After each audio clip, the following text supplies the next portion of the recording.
Shared reading. Shared reading is an interactive reading experience that takes place when students share the reading of a book with the help and assistance of a teacher.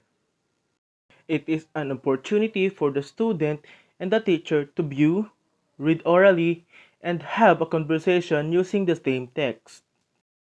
It is commonly used in preschool and primary school, especially in kindergarten and the first grade classrooms. Next one is, what are the big books? Big books are highly appealing to readers of all ages, especially very young children. Big books with dimensions too large for a backpack are engaging to readers young and old. Features and characteristics of big book. Number 1. Overall size being an enlarged version of a book. Number 2. Large, bolded print that can be easily read from distance. Large, colorful pictures that are supportive of the story meaning. Number 4. Simple text with one or two lines of print per page. Here are the two examples of storybooks written by my mother, Josephine Iri Anzares.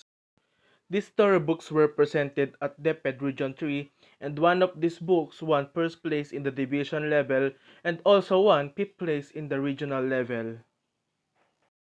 Next one is shared reading and balanced literacy.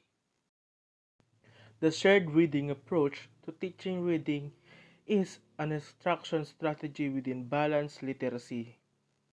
It allows the teacher to engage students in authentic text by providing shared literacy experiences. Four main instructional strategies for developing readers.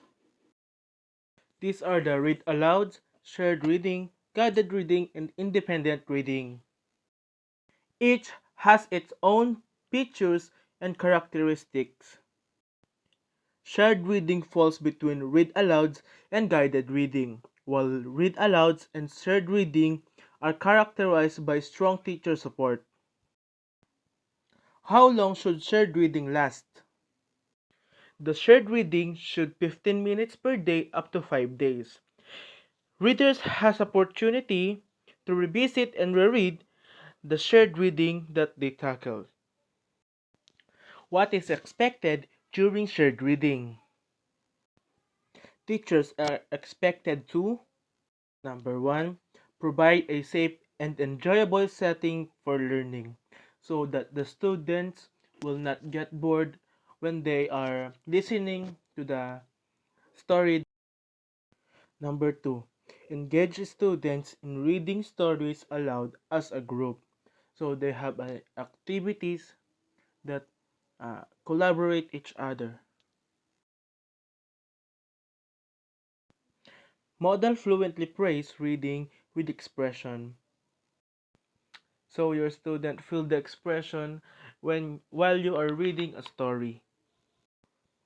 On the other side, students are expected to: Number 1, engage in the reading of the story.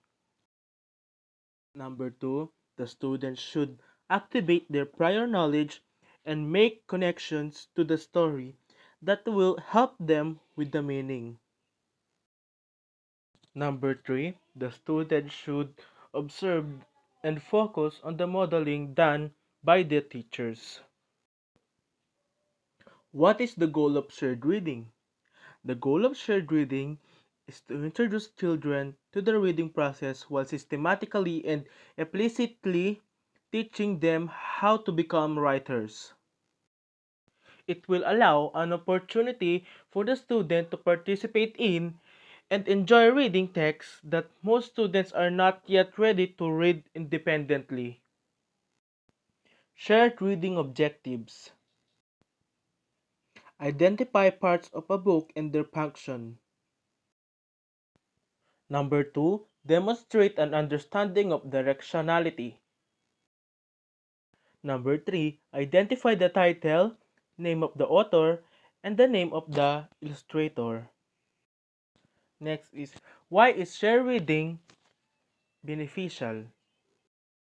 The whole class benefits by being able to participate together during shared reading. The teacher is able to engage all students using single text to introduce them to the reading process. Why is shared reading is important?